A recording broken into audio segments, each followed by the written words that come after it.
Kuku Raadios välja öeldud seisukohad ei pea ühtima Kuku Raadio seisukohtadega.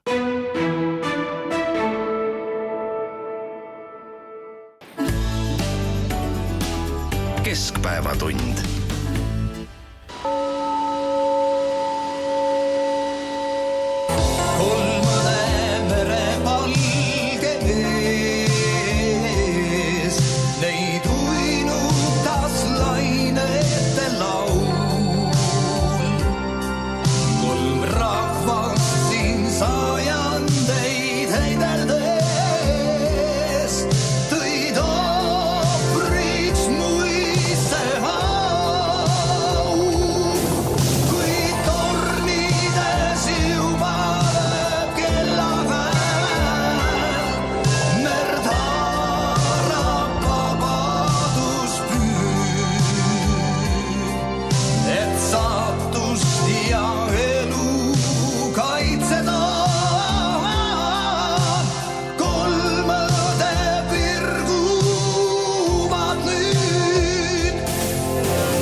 Uudiseid koduvabariigist. Tere, siin Kuku Raadio ja Keskpäevatund Tallinna stuudios Ainar Ruussaar, Eldur Meerits ja mina olen Priit Hõbemägi. Kuulasime sellist laulu, mille nimi on Ärgake Baltimaad. Omal ajal kõlas see raadiojaamades väga tihti ja seda me mängisime selle tõttu, et sel nädalal möödus 35 aastat Balti ketist, mis oli väga suur, kõiki 3 Balti riiki ühendav inimeste demonstratsioon, mis oli suunatud sellele, et Balti riigid soovisid vabaneda Nõukogude Liidu okupatsioonist ja loomulikult, kui seda siis helikopterite pealt filmiti ja näidati sellist inimketti, mis ulatus Tallinnast Vilniusest, siis oli see väga mõjus ja kindlasti aitas vabanemisele kaasa. Aga mitte ainult Balti kett ei ole oluline nendel päevadel. Täna on Ukraina iseseisvuspäev ja ukrainlased ei saa öelda, et nad oleksid samasuguse olukorras nagu meie toona. Ukrainlased on palju hullemas olukorras, sellepärast et nendel maal käib Venemaa poolt algatatud verine sõda. Jah, ja täna tasub ikkagi öelda seda, et me loodame, et lähitulevikus saabub päev, kui Ukraina ja ka meie saame tähistada Ukraina võidupäeva. Ma võib-olla ehk natukene protestiks selle Nõukogude Liidu rõhutamise vastu, vabandust, mida? Mu meelest nagu tegemist on ju kogu aeg nagu ühe Venemaaga, eks, et oli tsaari ajal tegemist impeeriumiga, siis venelased millegipärast otsustasid oma riigi ümber nimetada Nõukogude Liiduks mingitel pooltaktikalistel kaalutlustel, et nüüd on see nüüd otsesõnu riigi nimi Venemaa, eks, aga see sama imperialist poliitika, eks, see on olnud kogu aeg üks konstant seal ja kuigi me siin Eestis võime mõelda, eks, et näed, 35 aastat on meil Balti ketist ja oleme juba mitukümmend aastat iseseisvad Euroopa Liidus, NATOs, aga nagu sellegi poolest nagu Venemaa kui probleem jääb sinna Peipsi taha meile ikka alles ja kardetavasti ka tulevik ei muuda seda. Ja, aga siin Kuku Raadio saates kindral reservis Riho Terras viitas ühele asjale, millele mina ei olnud tähelepanu pööranudki. Ukraina on saanud Saksa tanke sõjalise abi korras. Ja ta viitas sellele, et ajalugu kordub. Taas on Saksa tankid Kurski all. Ja, no see Kursk on väga huvitav teema, et seda on kajastatud juba ka ajakirjanduses, see on ja ukrainlased on korraldanud siis sinna selliseid ajakirjanike retki ja millele siis Venemaa vastab sellega, et panevad siis nagu põlu alla kõik need ajakirjanikud, kes on käinud, aga ütleme nii, et see ei ole kindlasti mingisugune üllatus, arvestades sellega, et need, kes siis ajakirjanikud, kes päriselt käivad siis Ukrainas ja käivad ka rinde lähedal, ütlevad, et Venemaa jaoks on ajakirjanikud ammu strateegiline sihtmärk, et kui nähakse kusagilt binokliga, et käivad ringi inimesed, kellel on rinna peal suur valge silt, press, et siis see võetakse kindlasti sihikule paljalt sellepärast, et ta on ajakirjanik. Aga me kahtlemata soovime Ukrainale siin kõike head ja loodame, et tähed ja nende visadus viivad nii kaugele, et nad saavad tõepoolest ühel päeval oma vabadust nautida. Kuidas ja millal see juhtub, seda me kindlasti ei tea. Ma kunagi lugesin ühte tark raamatut, mis rääkis impeeriumite lagunemisest, millele Heldur juba siin tähelepanu juhtis. See raamat siis ajaloolistele materjalide tuginedes väitis, et impeeriumi lagunemine kestab umbes 100 aastat ja selle 100 aasta jooksul selle piiri paika loksumine on selline pidevate või aeg-ajalt puhkevate konfliktide rida kuskil 100-200 kilomeetri ulatuses siis nendest endistest piiridest, nii et kui seda raamatut uskuda, siis võiks öelda, et 100 aastat impeeriumi lagunemise sekeldusi veel jätkub, aga teisest küljest, kui iga ajalooraamatut ei maksa ka uskuda, et kui me mäletame neid teosed, mis kirjeldasid, et ajalugu on lõppenud, et nüüd on demokraatia vallutanud kogu selle meie imeilusa sinise palli universumis, siis muidugi ajalugu ei lõppenud, vaid kõik läks ka räigel kombel edasi. Rein Taagepera on kirjeldanud neid impeeriumide lõppe, eks, ja seal ta ka nimetab, et impeerium võib lõppeda kas suure pauguga või pika visinaga ja Venemaa puhul nagu ongi tegemist selle pika visinaga, kus on nagu järjest neid samu konflikte ja nende impeeriumi üritusi taastada senine olukord. Jah, 35 aastat tagasi see impeerium näitas lagunemise märke ja väga tõsiseid lagunemise märke, aga me olime siis kõik noored mehed, mäletame seda, et poest eriti midagi saada ei olnud, aga tuhka emotsioonid olid palju tähtsamad kui see, kas sai oli või kas see sai oli nädal aega vana või mitte. Aga impeeriumi lagunemise märk oli tookordki, aga jah, paraku sinna see kahjuks jäi. Aga läheme selle suure laia ja globaalse teema juurest, läheme kitsamate ja selle nädala Eesti eluga seotud teemade juurde ja üks suur pommuudis sellest nädalast oli siis Jaak Madissoni endise EKRE liikme, EKRE võiks öelda ka juhtfiguuri või väga prominentse liikme liitumine Keskerakonnaga. Ja Mihhail Kõlvart ja Jaak Madisson pidasid siis koos pressikonverentsi, kus räägiti sellest, millised on nende ühised seisukohad, siis on kohtunud Jaak Madisson ka siis Yana Toomiga ja vestelnud omavahel, võiks muidugi ette kujutada, et siin on nagu tegu nagu tule ja veega, aga ta teab, et äkki ei ole mitte tuli ja vesi, vaid on nagu õli ja vesi ja kes keemiat on õppinud, teab, et õli ja vett saab omavahel segada küll, tuleb lihtsalt kiirelt neid kloppida. Igaüks, kes teeb salatikastet kodus, on sunnitud siis veiniäädikat ja oliiviõli omavahel segama ja vaata, segunevad päris hästi, tekib emulsioon, nii et võib-olla tõepoolest, et siis veendunud ekrelikes seisukohtades on ka sees üsna palju keskerakondlikke mõtteid. Et nüüd siin see paar Yana Toom ja Madisson, et see on selline äärmuste otsimine, aga kui me nüüd räägime erakonna seisukohtadest laiemalt, siis me kindlasti ei saa öelda, eks, et ühe erakonna nägu kujundab nüüd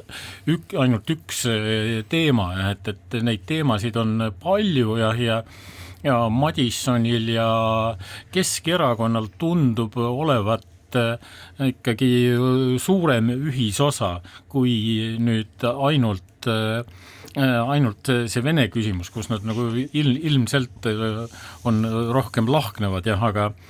Keskerakond küll väidab, et nad on kesk jah, aga et mõnes mõttes on tegemist ikkagi pigem nagu vasakpoolsega ja kui me võtame jälle liberalism ja konservatiivne, siis Keskerakond nagu tundub pigem kalduvat siis konservatiivsesse külge ja siin on nüüd üsna nagu ühemõtteliselt Madissoniga see ühine vaade olemas. Selge on see, et Mihhail Kõlvarti juhitud Keskerakonnal on vaja eestikeelset valijat juurde saada ja pigem sellist konservatiivset valijat kõnetava poliitiku abil. Sellist valijat, kes on ehk võib-olla vaata, et kõige rohkem pihta saanud või vähemalt häiritud sellest majanduslangusest ja võib-olla ka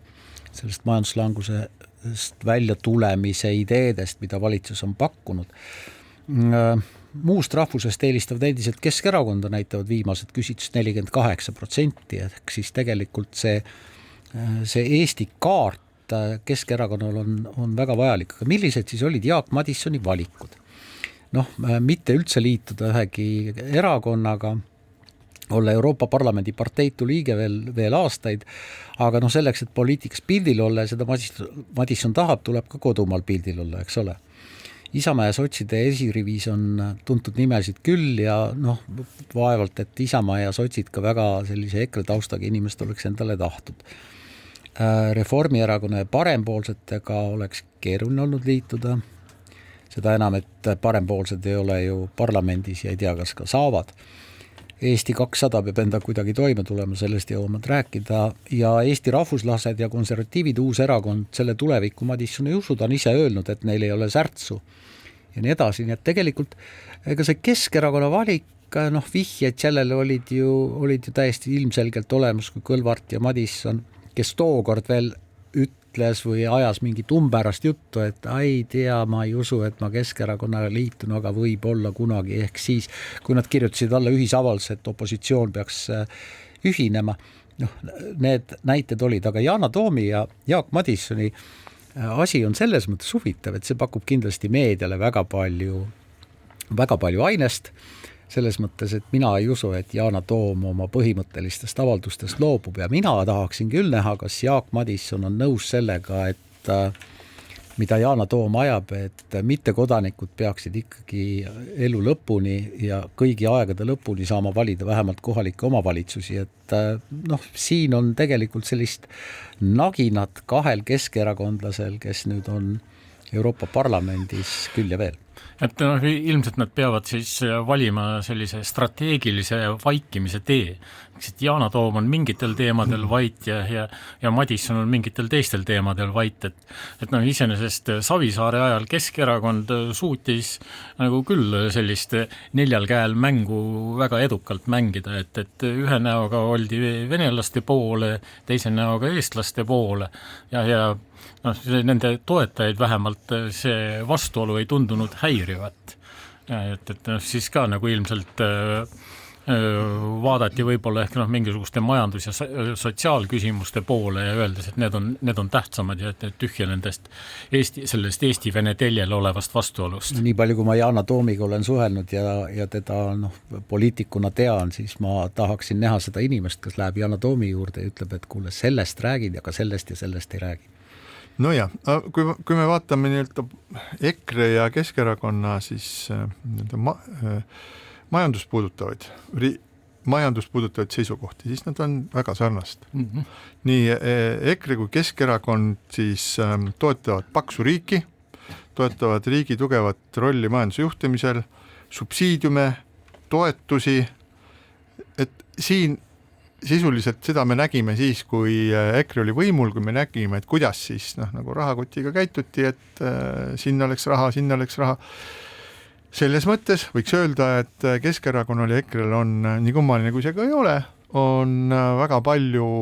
ühiseid jooni, ka selles, et nende pidev selline viimase vindi peale keeratud protest siis ükskõik milline valitsus see ei ole, selge teadmine, et meie teeme paremini, kuidas see on. Nii et lõppkokkuvõttes võib öelda, et kuidas see vana ütlus oligi, et küll juba kirpu tunneb. et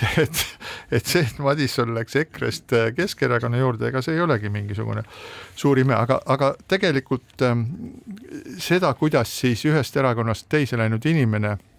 hakkab vilistama uut laulukest, mida me nägime siis ka Jüri Ratase üleminekul Keskerakonnast Isamaasse. Et seda saime sel nädalal ka näha, kus siis toimus suur diskussioon selle üle, et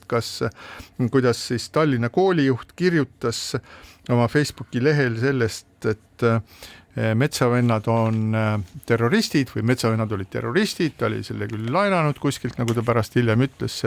need tsitaadid, aga tegelikult ta tsitaadi autorit ei maininud ja selle eest karistuseks ta siis vallandati koolijuhi koha pealt Tallinnas. Ja mida siis ütleb selle kohta Jaak Madison? Kas selline postitus võib anda valesid signaale? Jaa. Aga kas see oli piisav põhjus tema vallandamiseks? Tõenäoliselt mitte, kuna siit paistab selgelt poliitiline soov isik välja vahetada oma parteikaaslaste vastu, arvas Madison, torgates siis sotside kohta ja veel. Madison ütleb, ilmselgelt üritab Vene meedia ära kasutada Eestis elavaid venelasi, ning tekitada oma propagandaga pinged rahvuste vahel, aga huvitav on nüüd see järeldus, kuhu ta jõuab. Sotsiaaldemokraatlik erakond peaks tegema selgitustööd Krimmi kuuluvuse kohta ka värskele ministrile Vladimir Svetile, pidas ta vajalikuks meelde tuletada. Nii et kui neid lauseid analüüsida, siis me näeme, kuidas U-debaati istunud Madison kogenud poliitikuna viib jutu kuskile mujale. Tähendab mitte sellele, et Keskerakonna liikmed, mitte ainult siis Tšolkin, vaid ka siis narvalane Panšin, kes kirjutavad avalikult, et metsavennad olid terroristid ja mõrtsukad. Ta nagu ei aruta mitte selle üle, et miks siuksed asjad üldse 21. sajandi Eestis toimuvad, vaid ta räägib sellest, et aga sotsiaaldemokraadid peaksid nüüd ise tegelema, et see on nagu kaudselt nende süü, et nad ei ole siis ka oma ministrile selgitanud, et millised need põhimõtted on. See mõttekäik muidugi haakub Madisoni suure plaaniga ka, ja et kus ta on nagu öelnud, et tema küll tahaks näha sellist tulevikku, ja et kus konservatiivid moodustavad tulevikus valitsuse ja siis liberalistlikumad erakonnad nagu Reform ja Eesti 200 ei kuuluks siin, sotsid samuti. See meil on olnud meil juba. No neid poliitilisi, Martin Helme, kes juhib EKRE-t ja EKRE toetus on langenud viimase küsitluse järgi sinna 10% peale, mis on tegelikult viimaste aastate kõige üks madalamaid tulemusi. Aga Martin Helme ütles ka ühe tähelepanuväärse, väga tuntud poliitikuna tähelepanuväärse lause, et Eestis on tegelikult ainult 2 parteid. Nii. EKRE ja kõik ülejäänud on üks partei. mis kõlas ka iseenesest väga huvitav. See meenutab seda vana anekdooti, kus ema läheb vaatama oma kaitseväes teenivat poega ja ütleb kõrvalseisvale isale, näed, meie poeg kõnnib õiget jalga, aga kõik teised valesti. Täpselt nii, jah. Aga vaatame natukene siis ka teisi erakondi peale ja Keskerakonna ja EKRE. Eesti 200 on raske öelda, kas nad on ristteel, on nad tupikteel, on nad juba ammu Umbtänavasse jõudnud, aga igal juhul nädala pärast 31. augustil on nende üldkogu, kus nad peavad siis valima endale uue juhi, valikus on 2 vana juhti või ütleme, üks vana juht Kristiina Kallas ja uus juht härra Terras. Ja mis me nüüd selle kõige kohta saame öelda, et üldiselt paistab nii, et üks seltskond inimesi on sattunud pimedasse tuppa, neil pole täpselt aimu, mida nad seal tegema peaksid. Aeg-ajalt paotatakse ust, sealt seest kostab hirmsat vandumist, madinat, müdinat ja see, kes sealt siis higise ja sagrisina 31. augustil välja ilmub, on enda õlgadele saanud siis sellise meeletu ülesande tõsta siis see erakond, mis läks poliitikasse 13% toetusega, on tänaseks langenud alla 5%, kõigub kuskil seal 3-4% reitingu peal, kuid omab selle eest üle 10 koha Riigikogus, et viia see uuele tõusule ja vabandage väga, ükskõik, kes sealt toast siis välja ilmub, seda asja juhtuda ei saa. Eesti 200 on läinud juba ammu allavoolu. Et on väga segane, et mis asja see Eesti 200 siis ikkagi ajab, eks, et enne valimisi rääkisid nad pikast plaanist ja personaalsest riigist, jah, aga et kas nad siis on selle nimel midagi teinud ja et ma ise nii-öelda ajalehe lugejana ma küll nagu ei näe, et mingisuguseid saavutusi selles osas oleks olnud ja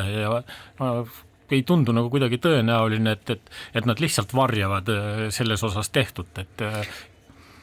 see ei näe tõesti tõenäoline, aga anname aega. Tegelikult Eesti 200 ikkagi mingisugused võimalused ju veel on, ma ei tea, mis kardinaalsed muutused need peaksid olema, aga Eesti 200 on parlamendi liige. Eesti 200 on parlamendi esimehe koht, mitu ministri kohta, järgmise aasta sügisesed kohalikud valimised ka veel tegelikult ei näita Eesti 200 jaoks lõplikku ellujäämist või mitte ellujäämist, ehkki kindlad märgid seal on, see on mingi vahefiniš, mille tulemused ei pruugi siis päris finišisse jooksmiseks enam indu anda. Tänane Eesti 200 esimees välisminister Margus Tsahkna väga tuntud ja väga pildil, aga Margus Tsahknat ei seostata Eesti 200-ga. Ta on välisminister, tema avaldused puudutavad Eesti välispoliitikat, aeg-ajalt on need jõulised, aga Eesti 200-ga Margus Tsahkna igapäevategevust nüüd küll väga palju ei seostata. Mina ei usu ka seda, et Eesti 200 sisetülid, mis aeg-ajalt on lahvatanud, kuigi palju selle erakonna nii-öelda populaarsust või mainet on mõjutanud. Pigem on mõjutanud see, et tõepoolest ilmselt suur osa Eesti 200 valijatest ja toetajatest on sattunud teatavasse segadusse selles mõttes, et seda pagana konkreetsust, mida enne valimisi lubati ja millele sa, Heldur, viitasid, seda nagu ei ole kuidagi käega katsuda, et seda personaalset riiki ei ole nagu käega katsuda. Jah, et tundub jah, et ühe või nende lubaduste täitmisega on nad jänni jäänud ja nüüd see tõehetk on järgmised Riigikogu valimised, et kas siis nagu üritatakse valijatele täpselt sama asja lubada või üritatakse midagi muud lubada. Eks see, et jah, mina täna ei tea, et mis pärast peaks Eesti 200 poolt hääletama, kui valimised tuleksid. Neil on see eelis, et nad on tegelikult ju valitsuspartei, et nad võiksid, neil on tegelikult 3 ministri kohta, nad võiksid ikkagi väga jõuliselt kuidagi sealt sammukes edasi astuda, tegelikult olla juba teises valitsuses järjest ja omada mitte üldse tähtsusetuid ministrikohta, vale sõna, vabandust, kõik ministrikohad on tähtsad. Aga see on tegelikult ju üks nende võimalusi, aga kuidagi võib-olla nad suudavad seda ära kasutada, ümber pööratada, vaatame, mis järgmise nädal lõpus juhtub ja ootame huviga, milline on Eesti 200 esimehe kandidaatide nii-öelda programmilised kõned. Nojah, aga eks ikka päris selge on see, et sealt võitjana väljub Kristiina Kallas, sikutab seeliku sirgeks ja raputab juuksed soengusse tagasi ja siis läheb haridusministeeriumisse tagasi, nii et see, kui Eesti 200 midagi on andnud poliitikale oma olemasolu jooksul, mis on olnud ju tegelikult juba üsna pikk, et kõigepealt nad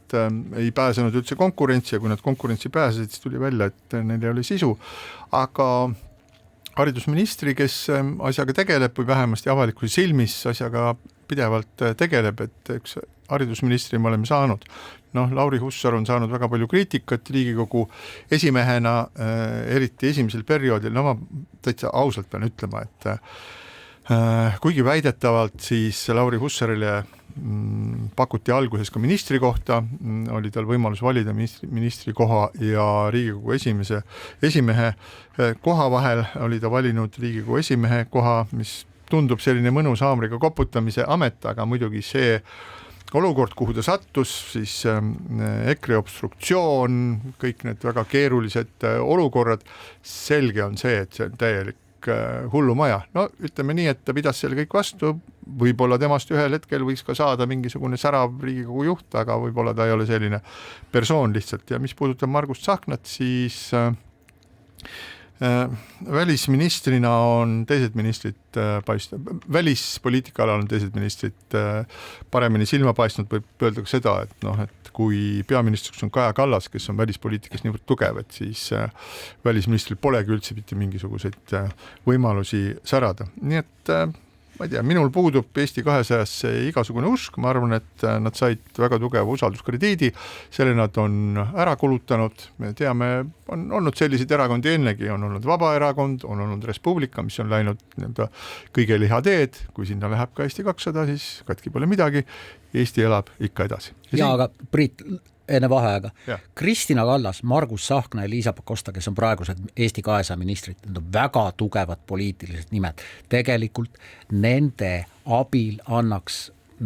targa poliitikaga ikkagi erakonna reitingut tõsta. Nojah, kui mitte nüüd alustada oma poliitilist karjääri taas sellega, et nagu Liisa Pakosta, kes laseb ennast lobigruppidele valideerida ja ette kirjutada, et kuhu ta peaks siis ja kellega sõitma minema või mitte. Et see oli kindlasti väga halb samm oma karjääri taaskäivitamiseks ja siinkohal väike paus.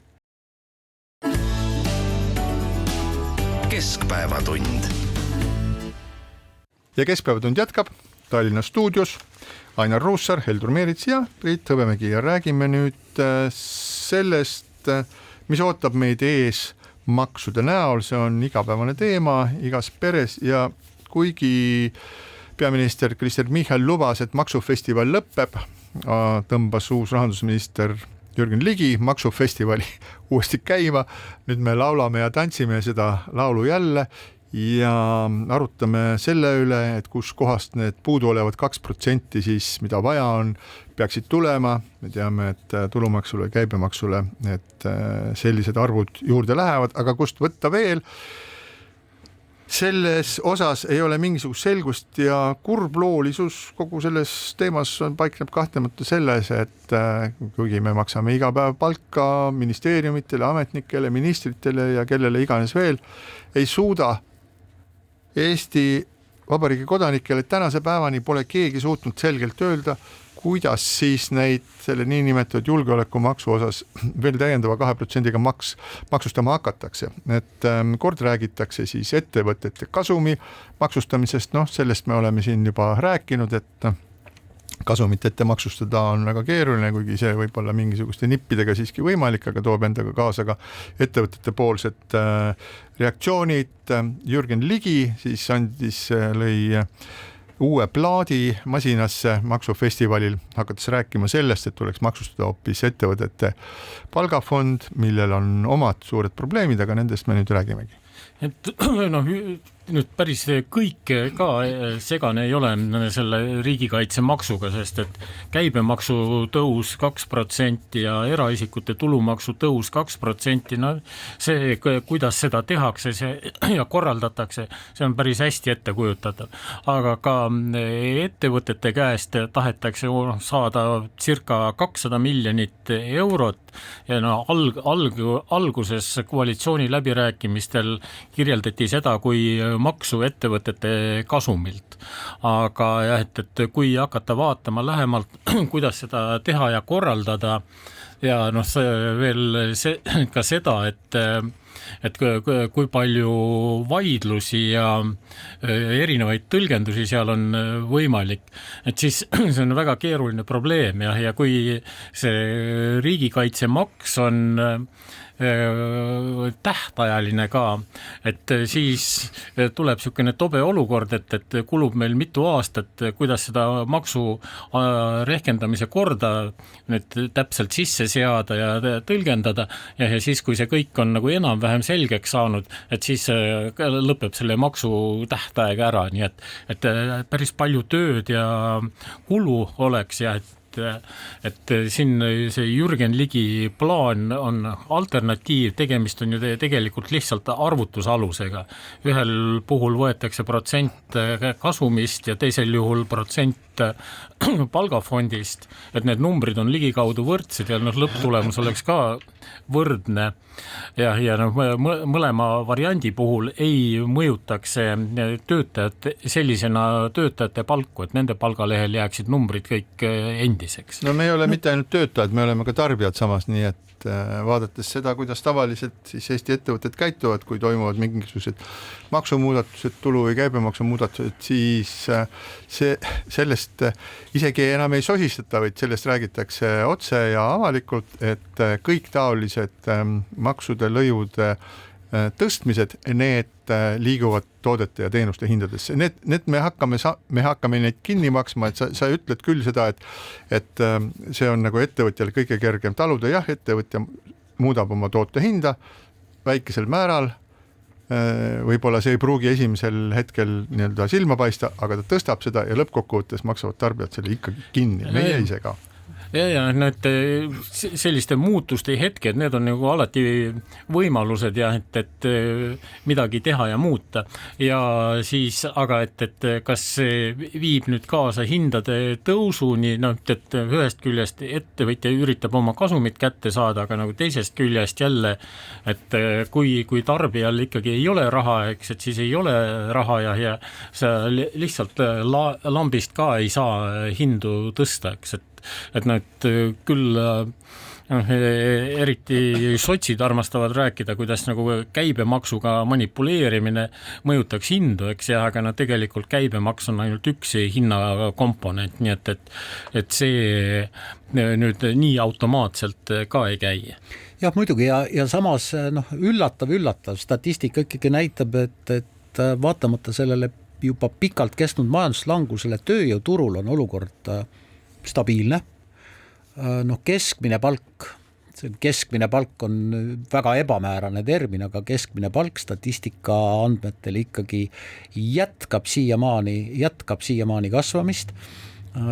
mis on sellised näitajad, et mis annavad nagu selles mõttes mingisuguse baasi, et kõik ei ole ikkagi päris hull, aga igipõline teema, et kui me räägime maksutõusudest, siis täpselt samal ajal poliitikud kordavad nagu mantrat, et tegelikult avalike kulude kokkuhoid on väga oluline, et see on nüüd see mantra, millest tahaks natuke rohkem detaile näha, et kõik viitavad sellele, et riigieelarve strateegia arutelud kohe-kohe algavad nädala aja pärast ja on alles ees, aga tõepoolest sealt nüüd võiks oodata midagi, mis on umbes miljard, aga mina ei oska küll öelda tõesti, milline on see teenus,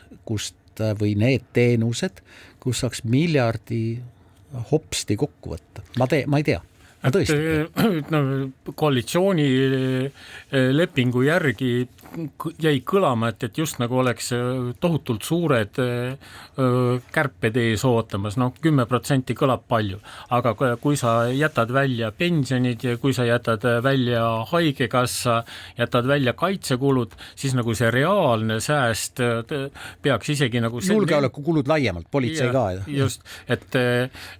kui sa niimoodi vaatad, siis nagu see kogu riigieelarvest see sääst jääb nagu ikkagi oluliselt väiksemaks, mingisugusest 10% tervikuna me ei saa rääkida, eks, et kui ma lihtsalt näppude peal kusagil veidi arvutan, siis mulle jääb mulje, et see jääb sinna kuhugi 0,5 ja 1% SKP-st vahel, mis ei ole nagu väga, väga suur number. Aga raha järgi kibelevad sõrmed riigiametitel mujalgi, mitte ainult siis valitsusel, et me oleme teadlikud sellest, et siis Tehnilise Järelevalve Amet soovis telekomi ettevõtteid maksustada või mitte maksustada, vaid soovis, et telekomi ettevõtted maksaksid kinni nende täiendava tööjõuvajaduse, ehk siis Tehnilise Järelevalve Amet, mis on üks riigiametitest ja mida siis, kuidas riigiameteid siis rahastatakse,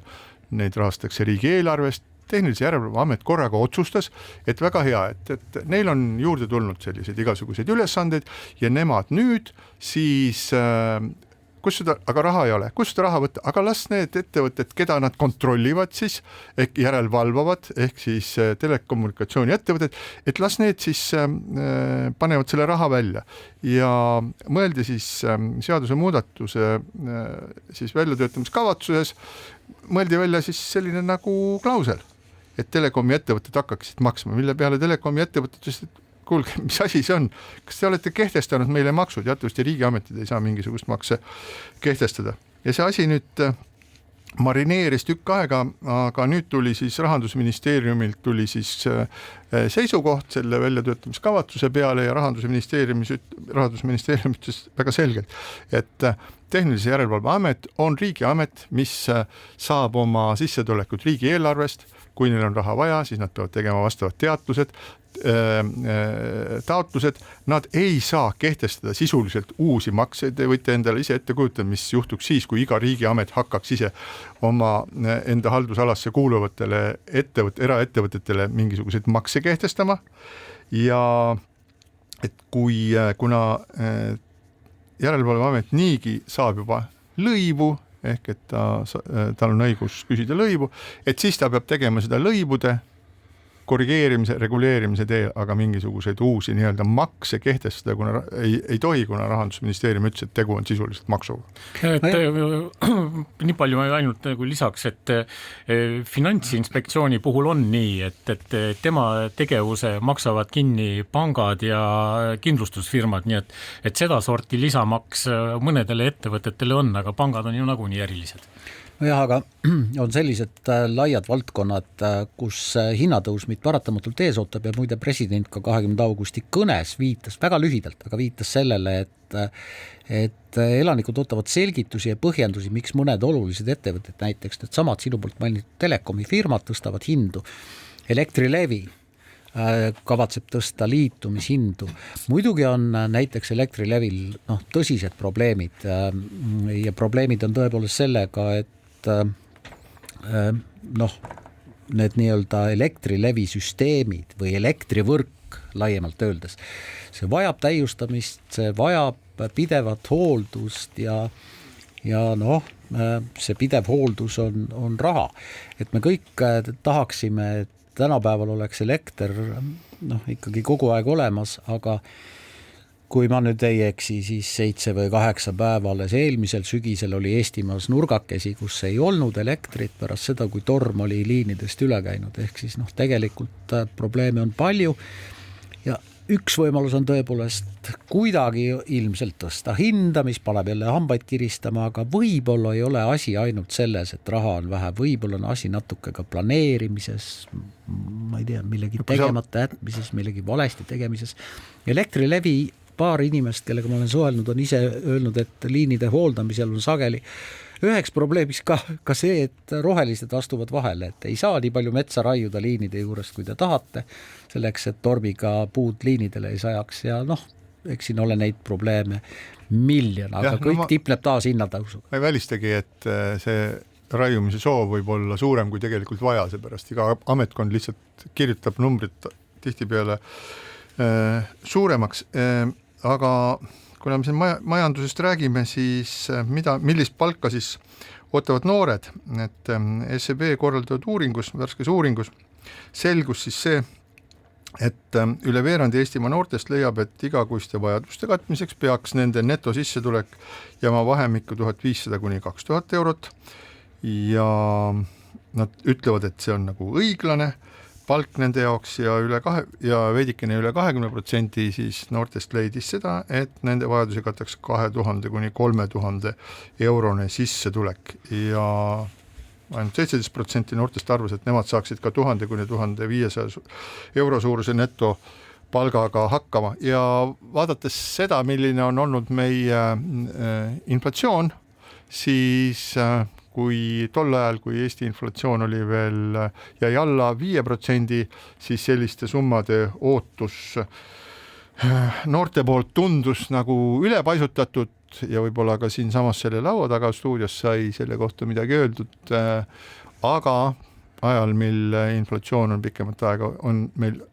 paari aastaga jõudnud 40%-ni, siis mulle tundub, et noored esitavad õiglasi nõudmisi, seepärast, et sa lihtsalt ei saa väiksemaga vähema rahaga hakkama. Et juba üks Balzaci tegelastest arvas ja, et sa ei pea muretsema mitte suurte kulude, vaid väikeste tulude pärast. Püüame selle. Kui vanad need noored olid, kas neil on 2 last näiteks, keda ülal pidada, koolitada, huvialaringidesse saata? Ei, ma arvan, et siis nad oleksid olnud noored täiskasvanud, aga mis siis ikka, püüame Balzaci soovituse järgi elada ja siinkohal väike paus.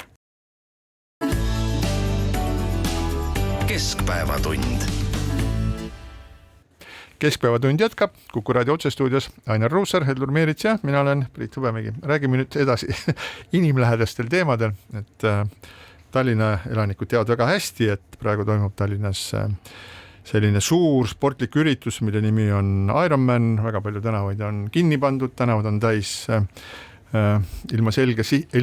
sihite liikuvaid jalgrattureid, jooksjaid, ujujaid tänavatel ei ole, aga hommik algas sellega, et Stroomi rannas läksid 100, võib-olla 1000 inimesed marssisid merre, see oli selline väga kummaline apokalüptiline vaatepilt, aga tore, et Tallinnas sporti tehakse, et mulle meeldib eriti see, et see on ettevõtmine, mis annab Tallinnale head imidžit, et see on selline sportlik asi ja ei ole vaja teha sellist teatrit, nagu keskerakondlik linnavalitsus arvestas selle tegemist, et Tallinn on roheline linn, siis loodi uus osakond, palgati sinna ma ei tea, peaaegu 10 inimest rohelise asjaga tegelema ja siis, kui roheline aasta oli möödas, siis lasti need inimesed kõik jälle lahti ja mingi back to business as usual, aga me tahtsime rääkida sellest, et seal samas, kus kohas on siis Ironmani võistluse algus, see on siis Rocca al Mare suure kaubanduskeskuse juures ja selle kaubanduskeskuse südameks on tänaseni olnud ja on ka edasi kindlasti siis Prisma kauplus, Prisma kett kuulub siis soomlastele ja selle pika hoone teise otsa on nüüd tekkinud avatakse nüüd suur Selveri kaubamaja, mis on siis nagu selline võimas ka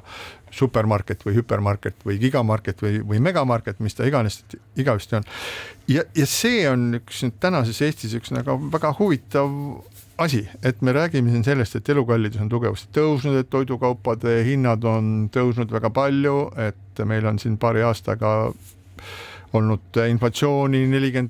40% ja siis me näeme, et suhteliselt väiksel maalapil, kuhu sõidad ühe autoga, on siis 2 sellist nagu hiiglaslikku kaubanduskeskust ja see tekitab nagu küsimuse, mida nii mõnigi inimene on esitanud, et kas see, et räägitakse kõrgest inflatsioonist ja sellest, et me ei saa oma teenitud raha eest enam seda, mida me oleme varem saanud, kas see on mingisugune fiktsioon või? Keegi ju töökohad ei kao, töökohtadega, nagu Ainar ütles, on väga hästi, inimesed ostavad, parklad on häid autosid täis, kotid on pungil, sööme toredasti, et kas see on nagu mingid, kas see on silmapete kõik, et majandusel ei lähe hästi samal ajal, kui inimesed paistab nii, et elavad toredasti? No, et majandus elab nii-öelda reaalterminites ehk jooksvates hindades, kui me nagu räägime majanduskasvust, siis see on nüüd hinnatõusuga korrigeeritud, nii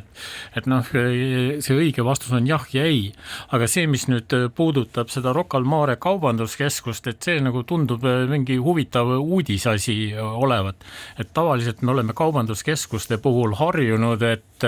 seal on nüüd üks toidupood, ankurrentnik ja üks apteek ja siis kõik ülejäänud lisanduvad sinna juurde, et nüüd nagu seal Rocca al Mares tundub, et seal on nagu järsku hakkab olema 2 ankurrentnikku ja see ei ole nüüd päris unikaalne, sest et ka T1, kus seni oli Selverin nimeline pood, sinna kõrvale tuleb ka Lidl, et see näeb välja just nagu mingisugune uus trend või uus komme, aga võib-olla sellel on isegi nagu mingisugune iva, sest et me nagu tavaelust ka teadsime, et noh, kui näiteks mingil ristmikul on kingapood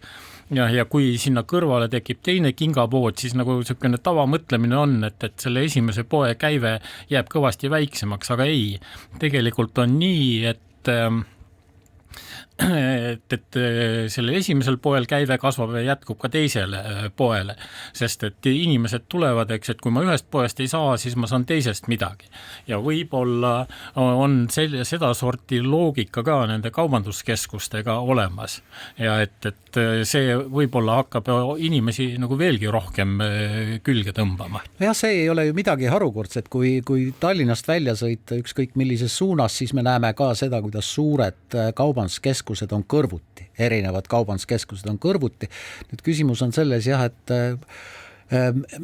ma ei tea, meil ilmselt ei ole tarbijatena nii palju aega, et käia ühes kaubanduskeskuses, vaadata sealseid allahindlusi, siis käia teises kaubanduskeskuses, vaadata sealseid allahindlusi, aga tegelikult nad kõrvuti on ja mulle meenus praegu, et mind pani alati hämmastama ühes Araabia riigis elades korter, mida ma üürisin, oli 2 suure supermarketi vahel. Nende supermarketite vahe oli 50 meetrit ja ühes supermarketis olid hinnad keskelt läbi 20% kallimad kui teises supermarketis, aga mõlemas supermarketis tuli seista kassa järjekorras, nii et tarbija, ma ei tea, neelab kuidagi selle all. Aga see ikkagi nagu tähendab, et sul tarbijana on rohkem valikuvõimalust ja kui nagu rahakotis väga pitsitab, et siis lähed sinna odavamasse poodi ja kui nagu tundub, et tahaks nüüd midagi nii-öelda erilist, et siis vaatad ka kallimas poes ringi, et võib-olla see niimoodi töötabki. No paistab, et me oleme siin nagu tänapäeval armastaks öelda, et sisenemas uude reaalsusesse, et jälle imestame seda, et kuidas see kapitalism tegelikult päriselt töötab, mis näitab see, et me ei ole sündinud kapitalismi, vaid me oleme saabunud kapitalismi ja mitte kõik need asjad, mis seal toimuvad, ei ole meil emapiimaga sisse imetud. Et tõepoolest, et selles samas siis Rocca al Mare kaubanduskeskuses, siis ma kujutan ette, et tulevikus on niimoodi, et ma ei tea, kas kärud on erinevad, et sa muidu lähed Prismast sisse, võtad käru ja siis selle sama käruga sõidad siis Selverisse teise otsa. Et seal ongi nii, et värske siis Postimehe toidukorvi uuringu põhjal on kõige soodsam toidukorv on siis Prismas ja siis sa võid võtta selle käru ja sõita teise otsa ja seal on Selver ja Selver on siis viienda koha peal. Siis 4 kohta sellest, 4 positsiooni nagu kallim sellest Prismast, aga kui vaadata seda, mis toimub ka nagu teistsuguste ja muude kaupade hindades, siis mul on selline tunne, et kui siin veel 5 või 10 aastat tagasi arutati, et no mis allahindlused need meil siin ikkagi on, et teatavasti, kes maailmas ringi liigub, käib hooaegselt mingisugustel hooajalistel allahindlustel, kus on seal 40, 50, 60% on brändikaupade allahindlused, mõni on isegi sõidab spetsiaalselt välismaale kuskile selleks, et midagi kvaliteetset sealt osta odava rahast. Aga ma vaatan, et Eestis minule vähemasti tundub, et on ka, et nende kevadeste sügiste hooaja allahindluste numbrid on muutunud suuremaks, ulatavad ka 30-40, keegi ei hakka seal 10%-ga enam nagu seda numbrit kirjutama, mis ajab inimesed lihtsalt naerma. Üks kõrvalmõte veel nende kaubanduskeskuste puhul, et no ikka aeg-ajalt inimesed ohkavad, et oleks mul nüüd niisugune pisikene väikene pood kõrval tänavas, et küll see oleks tore ja et kardan, et selline väikepoodide elu läheb nüüd järjest raskemaks ja raskemaks nagu majanduslikult toime tulla, et need kaubanduskeskused pakuvad ikkagi päris väga kõva konkurentsi neile. No jah, samas on üks kaupluste kett, mis on üle Eesti, kus on väga väikseid kauplusi väikestes kohtades, kus ei ole veel suuri supermarketeid ja saavad hakkama ja nende ärimudeli üks eduvõti on see, et nad püüavad võimalikult palju ka kohalikku sealt samast kandist pärit tooteid müüa. Ehk siis ka see on üks variant nendele supermarketitele vastu seista, ehk siis ilmselt on ikkagi väga palju inimesi, kes tõepoolest eelistavad kodumaist ja kodulähedast ka. Ja kindlasti hinnakomponent on ka oluline, et sel nädalal teatati, et Kalamajas avati uus pagaritöökoda Pelgu pagar ja kuna seal tehti siis selline pakkumine, et saiake maksis 1 euro,